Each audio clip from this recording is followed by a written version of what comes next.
Le film commence alors que nous rencontrons une jeune fille de 21 ans nommée Leia Dargon.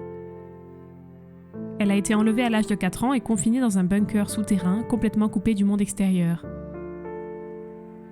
Après 17 ans, Leia est finalement retrouvée par la police, ce qui entraîne l'arrestation de son ravisseur et qui lui permet de rejoindre sa famille biologique. Après son séjour à l'hôpital, Leia rentre chez elle où elle est présentée à ses parents, Glenn et Marcy. Cependant, en raison de ses années de captivité, Leia n'a aucun souvenir de ses parents ou de sa vie antérieure, ce qui la fait paraître éloignée d'eux. Néanmoins, Glenn et Marcy sont bouleversés par l'émotion à la vue de leur fille et l'accueillent avec impatience dans leur maison. Plus tard, Leia regarde les photos de son enfance dans la maison mais ne se souvient de rien de son passé. Au cours de leur conversation, les parents de Leia lui disent que son anniversaire est en octobre, ce qui la surprend. Leia insiste pour que son anniversaire soit en mars et non en octobre. En entendant cela, Leia se rend compte que son ravisseur lui a peut-être donné une fausse date de naissance. De plus, les parents l'appellent par son vrai nom, Leanne, ce qui l'agace car elle a été appelée Leia toute sa vie. Marcy emmène ensuite Leia dans sa chambre d'enfance, qui n'a pas changé depuis des années. Plus tard dans la soirée, la famille se réunit pour le dîner et Leia commence à prier. Lorsque ses parents lui demandent si elle prie Dieu, elle les surprend en disant qu'elle remercie l'univers pour la nourriture et qu'elle fait des vœux. Alors qu'ils s'habituent encore aux habitudes de leur fille, Marcy demande de quelle église il s'agit, mais Leia explique que l'église est pour ceux qui ne croient pas en eux-mêmes, tandis que l'univers est pour ceux qui croient en tout. Le lendemain, Leia assiste à sa séance de thérapie avec le docteur Andrews. Le médecin encourage Leia à parler de ses sentiments, mais la pauvre fille a du mal à s'ouvrir et évite de répondre aux questions complexes. Lorsque le docteur Andrews demande ce qu'elle ressent à l'idée d'être retour chez elle, Leia admet qu'elle ne se sent pas vraiment chez elle et considère ses parents comme des étrangers. Ils discutent ensuite du ravisseur de Leia, Ben, et il devient évident que Leia a une certaine empathie à son égard.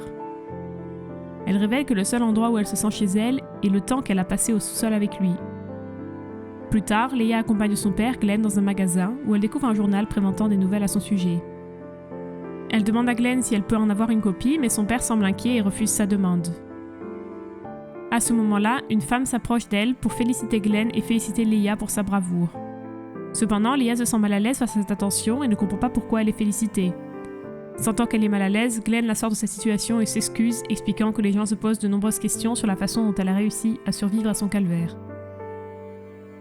Leia, incapable de saisir pleinement la complexité de sa situation, répond en suggérant qu'elle pourrait poser la même question à n'importe qui d'autre. En rentrant chez elle, Leia sort le journal qu'elle a pris en douce.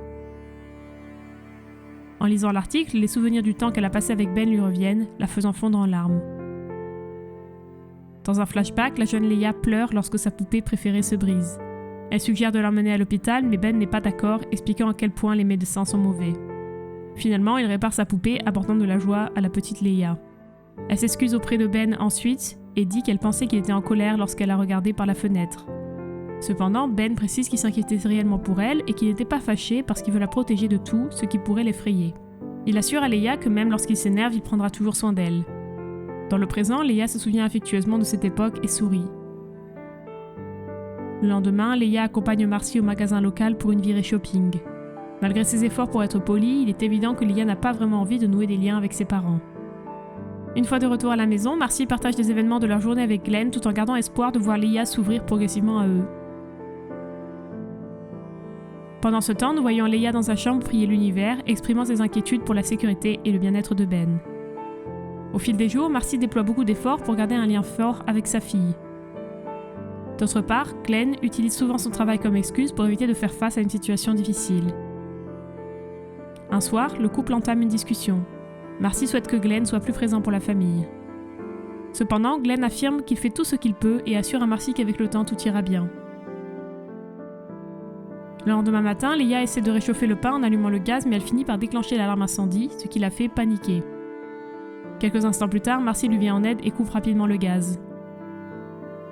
La pauvre fille s'excuse d'avoir causé l'accident, mais Marcy lui assure que tout va bien. Elle explique qu'ils utilisent un grille-pain pour réchauffer le pain et montre ensuite à Leia comment l'utiliser. Au cours de la conversation, Marcy lui demande si Ben n'avait pas de cuisine, et Leia répond que s'il en avait une, elle n'y est jamais allée car elle passait son temps dans une autre partie de la maison. Marcy demande alors à Leia si elle n'a jamais quitté le sous-sol, ce qui l'offense d'une certaine manière. En réponse, Leia précise qu'elle ne considérait pas cela comme un sous-sol et qu'il s'agissait de sa véritable maison. Dans un autre flashback, nous voyons Ben donner des lunettes de réalité virtuelle à la jeune Leia. Comme elle ne peut pas sortir, Leia explore les merveilles naturelles du monde avec son appareil, tels que le Grand Canyon, les chutes du Niagara et les déserts africains. Cependant, Ben révèle que ces merveilles n'existent plus dans la réalité. Lorsqu'elle lui demande pourquoi il ne les a pas sauvées, Ben explique qu'on ne peut pas sauver tout le monde et qu'il a choisi de la sauver elle. Dans la scène suivante, Leia est à sa séance de thérapie habituelle avec le Dr Andrews et demande à la médecin si elle a déjà vu les chutes du Niagara. Dr Andrews se souvient d'y être allée quand elle était très jeune. Curieuse, Leia lui pose alors des questions sur la distance jusqu'au Grand Canyon et le Dr Andrews estime qu'il faut environ 9 heures de route pour l'atteindre. Leia est surprise par cette information car elle a toujours cru que ces lieux n'existaient plus. Le jour de son 22e anniversaire, ses parents lui annoncent avec enthousiasme qu'ils ont une surprise spéciale pour elle. Ils se présentent ensuite avec un petit chiot adorable. Cependant, dès que Leia voit le chiot, elle est submergée de peur et de panique. Marcy tente de rassurer Leia en expliquant que le chien est inoffensif et l'exhorte à le caresser, mais Leia refuse de s'approcher du chiot et s'enferme précipitamment dans sa chambre. Plus tard dans la soirée, nous voyons Marcy et Glenn engager une autre conversation au sujet de Leia. Marcy exprime sa frustration en soulignant qu'elle n'a constaté aucun progrès en ce qui concerne la santé mentale de sa fille. Mais Glenn reste optimiste, assurant à Marcy que tout finira par s'arranger. En entendant cela, Marcy devient encore plus frustrée, sentant que Glenn n'est jamais vraiment là pour eux et veut simplement passer outre les moments difficiles. Mais Glenn répond en faisant valoir qu'il a passé les 17 dernières années à soutenir Marcy malgré toutes les difficultés lorsqu'elle se sentait impuissante. Plus tard, le couple discute avec Leia de leur projet d'engager un tuteur pour ses études. Leia admet qu'elle ne sait pas ce qu'est un tuteur. Ils expliquent donc qu'un tuteur est un enseignant qui vient chez eux pour l'aider à apprendre et à comprendre diverses matières. Le film passe ensuite à un autre flashback où nous voyons Leia se disputer avec Ben après qu'il l'ait laissée seule pendant 3 jours. Ben essaie d'expliquer qu'il avait du travail à faire, mais la frustration de Leia s'intensifie au point qu'elle commence à l'agresser physiquement. Finalement, Ben parvient à la calmer et s'excuse sincèrement, lui assurant qu'il n'avait pas l'intention de s'absenter si longtemps. Ils partagent ensuite un moment émouvant et Leia demande en larmes ce qui va lui arriver après. Cependant, Ben la rassure en lui disant qu'il n'y aura pas de après.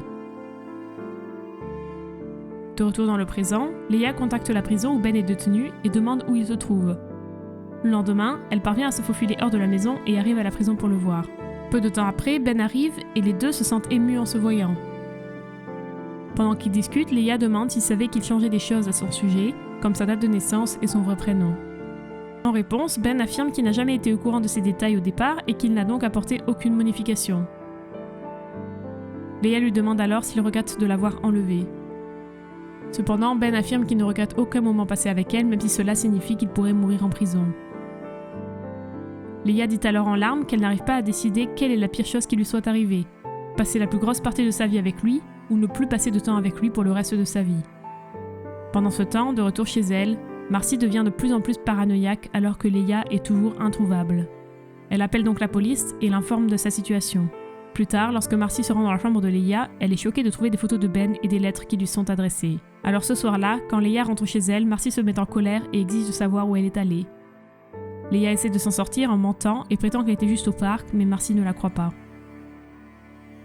Elle confronte ensuite Leia à propos des photos et des lettres et lui demande comment elle a pu s'attacher à son ravisseur tout en négligeant apparemment ses propres parents.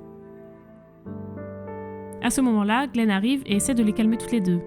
Marcy essaie d'appeler la police pour porter plainte contre Ben, mais Leia devient agressive et lui demande de ne pas causer plus de problèmes à Ben. Après des échanges plus houleux entre eux, Marcy la gifle violemment, obligeant Leia à se précipiter dans sa chambre. Après le départ de Leia, Marcy et Glenn commencent également à se disputer.